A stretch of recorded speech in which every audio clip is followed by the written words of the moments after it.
முகவரி நேயர்களுக்கு வணக்கம். கில்லி படம் 20 வருஷத்துக்கு பின்னாடி மீண்டும் ரிலீஸ் பண்ணியிருக்காங்க.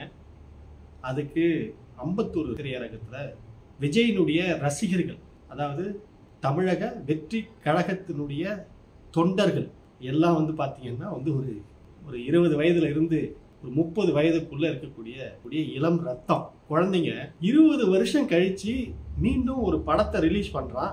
அந்த படத்துக்கு போய் உக்காந்துக்கிட்டு ரோட்ல டான்ஸ் ஆடிக்கிட்டு வேலையை வெட்டி விட்டுட்டு பெற்றவங்க என்ன கஷ்டப்படுறாங்க, என்ன தொழில் பார்க்குறாங்க, அவங்க எவ்வளோ வேதனைப்படுவாங்க. இந்த பிள்ளைங்கள்லாம் பார்த்தா அதை பெற்றவங்க வயிறு எப்படி எரியும், எவ்வளோ வேதனை அடைவாங்க. அது என்ன நேற்று படம் எடுத்து இன்னைக்கு ரிலீஸ் பண்ண படமாடாது? ஏண்டா மூளையை கழட்டி வச்சுட்டா நீங்களாம் நிற்கிறீங்க அங்கே? கொஞ்சமாவது ஒரு சுய அறிவு வேண்டாம்? கொஞ்சமாவது ஒரு 20 வருஷம் ஓடின படத்தை டிவிலையும் பொதுத்தளங்கள்லையும் அந்த படம் ஓடி சலிச்சு போயிடுச்சு. மீண்டும் அந்த படத்தை கொண்டு திரையரங்குக்கு கொண்டு போடுறான். அது ஒரு தொழில் ரீதியாக போட்டு போகிறான். ரசிகராக இருந்தே போனோமா, படத்தை பார்த்தோமா, வீட்டுக்கு சேர்ந்தோமா, நல்ல பிள்ளையா இருக்குண்டாரி. ஏன்டா ஒரு 20 வருஷம் கழிச்சு அந்த படம் ரிலீஸ் ஆகுது. அந்த படத்தை கொண்டு போயிட்டு பால் அபிஷேகம் பண்ணிட்டு உட்காந்துருக்கான். ரோட்ல மைக் செட்டை போட்டுக்கிட்டு ரோட்ல டான்ஸ் ஆடிட்டு உட்காந்துருக்கான். ரோடெல்லாம் மறிச்சு வச்சுக்கிட்டு. இதுக்கு ஒரு கட்சி தமிழக வெற்றி கழகம் அப்படின்னு சொல்லிட்டு, இந்த தமிழக வெற்றிக்கு இக்கு வச்சியாடா கட்சி ஆரம்பிக்கும் போது ஒரு தமிழ் அறிஞர்கள் அவங்க எல்லாம் சொல்லி பிழை திருத்தம் பண்ணீங்க. ஒரு கட்சி தலைமையை கட்சி பேரை வச்சு வைக்கும்போது குறைந்தபட்சம் அதுக்கு ஒரு பேர் கூட முழுமையா வைக்க தெரியல. நீங்க ஒரு கட்சி ஆரம்பிச்சு பசங்களை வாழ்க்கைய அவங்களுடைய எதிர்காலத்தை நாசம் பண்ணிட்டு உட்காந்துருக்கீங்க. அவங்களுக்கு ஏதாவது சமூக நீதினா என்னன்னு தெரியுமா? இந்த மண்ணுல என்ன நடக்குதுன்னு தெரியுமா? என்னென்ன பிரச்சனைகள் இருக்குது தெரியுமா? ஒரு கட்சி ஆரம்பிக்கிறீங்களா, உங்க கட்சியினுடைய கொள்கை தான் என்ன? ஏதாவது வரையறை வகுத்திருக்கிறீங்களா? ஏதாவது பொது விஷயத்துக்காக ஏதாவது பதில் சொல்லியிருக்கியா? ஒரு கட்சி ஆரம்பிச்சுட்டா மட்டும் போதுமா? ஏதாவது ஸ்டேட்மெண்ட் கொடுத்துருக்கியா? இது வரலாம் நான் இந்த மாதிரி இருந்த கொள்கை உள்ளவன், இந்த கொள்கை சார்ந்தவன். நீங்க ரசிகரா இருந்து ரசிகர் மன்றம் வச்சு எந்த கருமாந்திரமாவது எடுத்துட்டு போனீங்கன்னா உங்களை யாரும் கேள்வி கேட்க போறது கிடையாது.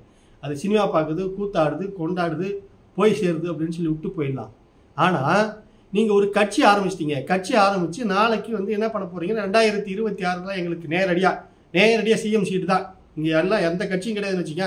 நேரா உடனே நேரம் நீங்க சிஎம் சீட்ல உட்காந்துருவீங்க.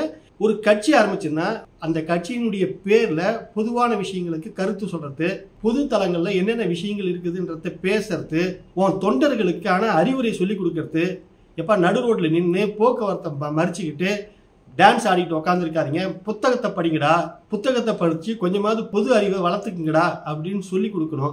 நீயே நேற்று ஓட்டு போட வரும்போது பார்த்தீங்கன்னா ஒரு கட்சி தலைவர் நேற்று ஓட்டு போட வரும்போது என்ன லட்சணத்தில் வர?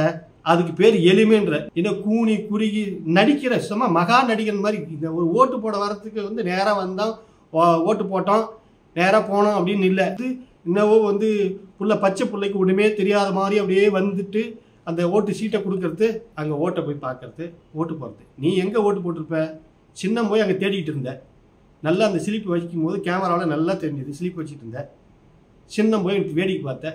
ஏதோ கடைசியாக ஒரு பட்டன் ஒன்று அழுத்தினேன். நீ என்ன போட்டிருப்ப? வெளியில் கையை காட்டி ஓட்டு போட்டதா மைய தடவிட்டு வந்துட்ட. அது உன்னுடைய தனிப்பட்ட இது. அங்கேயே ஒரு மகா நடிகனாக போய் நடிச்சிட்டு இருக்கிற. ஒரு போலிங் பூத்தில் ஒரு அங்கேயே சினிமாக்காரனாவே போய் நிற்கிறேன். குறைந்தபட்சம் ஒரு தலைவனா, ஒரு கட்சியினுடைய தலைவனா நேராக எந்த தலைவர்கள், எத்தனை தலைவர்கள் போனாங்க? உன்ன மாதிரியே இருந்த நடிகர்கள் எவ்வளோ பேர் போனாங்க? நேராக போகிறாங்க, ஓட்டு பூத்துக்கு போனாங்க, ஓட்டு போட்டாங்க, கியூவில் நின்னாங்க, ஓட்டு போட்டாங்க, வந்தாங்க, வெளியில் போயிட்டேன்ட்டாங்க. அரசியல் கட்சி தலைவர்கள் எப்படி போனாங்க? நீண்ட நெடுங்காலமாக அரசியல் கட்சி 10 வருஷம் 15 வருஷம் 20 வருஷம் 50 வருஷமா அரசியல் இருக்கிறவங்க புறாமே தான் மனைவி குழந்தைங்களோட போய் நிற்கிறாங்க, கியூவில் நிற்கிறாங்க, போகிறாங்க, ஓட்டு போடுறாங்க, அவங்க ஒரு கருத்தை பதிவிடுறாங்க, சொல்லிட்டு வெளியில் வந்துடுறாங்க. நீ என்னவோ கொடுத்த பில்டப்பு, உன் பின்னாடி 2 காரு, முன்னாடி ஒரு காரு, பின்னாடி ஒரு காரு, அதுக்கு ஒரு கேமரா, அதுக்கு ஒரு பில்டப்பு. குறைந்தபட்சம் ஒரு தலைவனாக நடந்துக்கிறதுக்கான ஒரு தகுதியை வளர்த்துக்குங்க மிஸ்டர் விஜய். ஒரு தலைவனாக வளர்றதுக்குன்னா உனக்கான ஒரு அறிவை வளர்த்துக்கணும். நிறைய தொண்டர்கள் இருக்கான்னு சொல்கிறாங்களே, எல்லாம் பூரா ஓட்டு இருக்குதா இல்லையான்னு தெரியல. அந்த தொண்டர்கள் தான் அதுங்களுக்கு ஒழுங்காக ஒரு அறிவுரை கொடுங்க. நாமப்பா கட்சி ஆரம்பிச்சிட்டோம், நாம இதுக்கு மேல பொது தளங்கள்ல இந்த மாதிரிலாம் பண்ணக்கூடாது. பாலபிஷேகம் கட் அவுட்டுக்கெல்லாம் பாலபிஷேகம் ஊத்தாதீங்க, இது அடுத்த சந்ததியை பாதிக்கும். நடு ரோடு மறைச்சிக்கிட்டு மைக் சீட்டு கட்டாதீங்க, போக்குவரத்துக்கு இடையூறா இருக்காதீங்க, மக்கள் டிஸ்டர்பா இருக்கும் அப்படின்னு சொல்லிட்டு அறிவுரை சொல்லுங்க. ஒழுங்குபடுத்துங்க, ஒழுக்கத்தை சொல்லிக் கொடுங்க, எப்படி பொது தளத்தில் நடந்துக்கணுன்றத சொல்லிக் கொடுங்க. இப்படியே 20 வருஷம் கழிச்சு ஒரு படம் ரிலீஸ் ஆகுது. அந்த வீடியோ கொஞ்சம் இதில் கொஞ்சம் பாருங்க.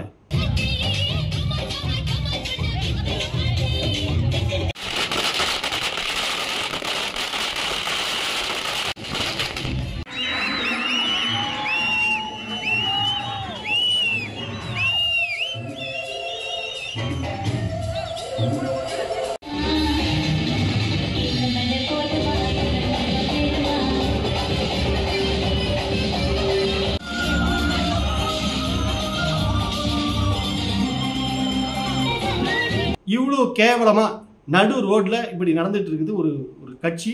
அந்த கட்சிக்கு ஒரு தலைமை, அதுக்கு ஒரு அங்கீகாரம், நாடு நாசமா போயிடும். இந்த மாதிரிலாம் வந்து ஆட்களுக்கெல்லாம் என்கரேஜ் பண்ணோம் அப்படின்னா இங்க எவ்வளவு பிரச்சனை இருக்குது நாட்டில், எது எதுக்கெல்லாம் போராடிட்டு இருக்கிறாங்க. இங்க முறையா இன்னும் பெண்களுக்கான முறையான கல்வி போய் சேர்ந்துருக்குதா? எஜுகேஷன்ல மிக உயர்ந்த மாநிலம்னு சொல்லக்கூடிய, மிக அதிக வளர்ச்சி அடைந்த மாநிலம்னு சொல்லக்கூடிய தமிழ்நாட்டில் இன்னும் கல்வி அறிவு இன்னும் முழுமையா போய் சேரல. எல்லாருமே வந்து இன்னைக்கு வந்து பாத்தீங்கன்னா ஒரு பெரிய சமூகம் வந்து மது பாட்டிலுக்குள்ள நுழைஞ்சிட்டு உட்காந்துருக்குது. இதையெல்லாம் ஒழுங்குபடுத்துறது எப்படி, இதையெல்லாம் சரி பண்றது எப்படி அப்படின்னு அதுக்கெல்லாம் குரல் கொடுக்கலாம். ஒழுங்கா தாங்கிட்ட இருக்கக்கூடிய தொண்டர்களையாவது ஒழுங்கா படிக்க சொல்லுங்க விஜய். இந்த மாதிரிலாம் ஒரு 20 வருஷம் கழிச்சு வெளியில வர படத்துக்கெல்லாம் மக்கள் மத்தியில கொண்டு வந்து விட்டுட்டு அதுக்கு ஒரு பாலாபிஷேகம் நடத்துறது, அதுக்கு ஒரு பெரிய ஆர்ப்பாட்டம் பண்றது, இதெல்லாம் வந்து ஒரு கட்சிக்கு அந்த கட்சி தலைமைக்கும் அழகு இல்லை. இது முழுக்க தவறான விஷயம். இதையெல்லாம் கொஞ்சம் ஒழுங்குபடுத்துறதுக்கு பாருங்க. இல்லைன்னா அந்த அரசியல் கட்சி காணாமல் போயிடும். அரசியல் கட்சி ஆரம்பிச்சா மட்டும் பத்தாது. எந்த ஒரு கட்சிக்கு சரியான கொள்கையும் சரியான வழிகாட்டுதலும் இல்லையோ அந்த கட்சி அட்ரஸ் தெரியாமல் போயிருக்குது. தமிழ்நாட்டில் எத்தனையோ கட்சிகள் சொல்லலாம், 1-2 கிடையாது, பல 100 கட்சிகள் காணாமல் போயிருக்குது. மிகப்பெரிய மாபெரும் நடிகர் சிவாஜி கணேசன் தமிழக முன்னேற்ற கழகம் அப்படின்னு கட்சி ஆரம்பிச்சாரு சிவாஜி கணேசன். அதுக்கு அடுத்தது பாக்யராஜ் கட்சி ஆரம்பிச்சாரு, டி ராஜேந்தர் கட்சி ஆரம்பிச்சாரு, கார்த்திக் கட்சி ஆரம்பிச்சாரு. வெற்றி பெற்றவர் ஒரே ஒரு நபர் மட்டும்தான், எம்ஜிஆர் மட்டும்தான் வெற்றி பெற்றிருக்காரு.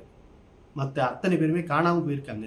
ஏன்னா அவங்கக்கிட்ட சரியான கொள்கை கிடையாது. அவங்கள நம்பி வந்தவர் பல ஆயிரம் பேர், பல லட்சம் பேர் காணாமல் போயிருக்காங்க. வீட்டில் இருக்கிற சம்பாதிச்ச துட்டை பூரா செலவு பண்ணிட்டு நடு ரோட்டுக்கு வந்திருக்கிறாங்க. நடிகர் திலகம் சிவாஜி கணேசன் கட்சி ஆரம்பிச்சாரு. அந்த கட்சிக்கு பல ஆயிரம் பேர் தன்னுடைய சொத்தை வித்துலாம் கட்சிக்கு செலவு பண்ணாங்க. ஒரு கட்டத்தில் அவங்கெல்லாம் வந்து செலவு பண்ணாங்க, நடு ரோட்டில் காணாமல் போயிட்டாங்க, நடுத்தெருவில் நின்னாங்க. கட்சி ஆரம்பிக்கிறது ஒன்றும் பிரச்சனை கிடையாது. அந்த கட்சியை அடுத்த தலைமுறைக்கு எப்படி போய் கொண்டுட்டு போய் சேர்க்கறன்றது தான் பிரச்சனை. நீங்கள் என்ன பண்ணுறீங்க, என்ன வழிகாட்டுறீங்க? இதுதான் நீங்கள் இந்த தமிழ் சமுதாயத்துக்கு நீங்கள் சொல்லிக் கொடுக்கக்கூடிய அறிவுரையா? நடு ரோட்டில் பால் அபிஷேகம் பண்ணுறது, கட் அவுட்டுக்கு பால் ஊற்றிட்டு உட்காந்துருக்கிறது. அவன் உன் கட் அவுட்டுக்கு பால் ஊற்றினான்னா அவன் பால் ஊற்றிக்குவான் ஒரு கட்டத்தில். இதுதான் நீங்கள் கட்சி ஆரம்பித்து இந்த சமுதாயத்துக்கு பாடம் நடத்த போகிறீங்க, சொல்லிக் கொடுக்குறீங்க. அதனால் மூளை கைட்டி வச்சுட்டு வந்து இருக்காதீங்க. மூளையோட கொஞ்சம் செயல்படுறதுக்கு உங்கள் தொண்டர்கள்கிட்ட சொல்லிக் கொடுங்க. மூளையோட தொண்டர்கள் செயல்பட வேண்டும் தம்பி. இப்படியெல்லாம் வந்து நடந்துக்கிட்டு இருந்தீங்கன்னா நாடு உங்களுக்கு சரியான பாடத்தை கற்றுக் கொடுத்துரும். நன்றி, வணக்கம்.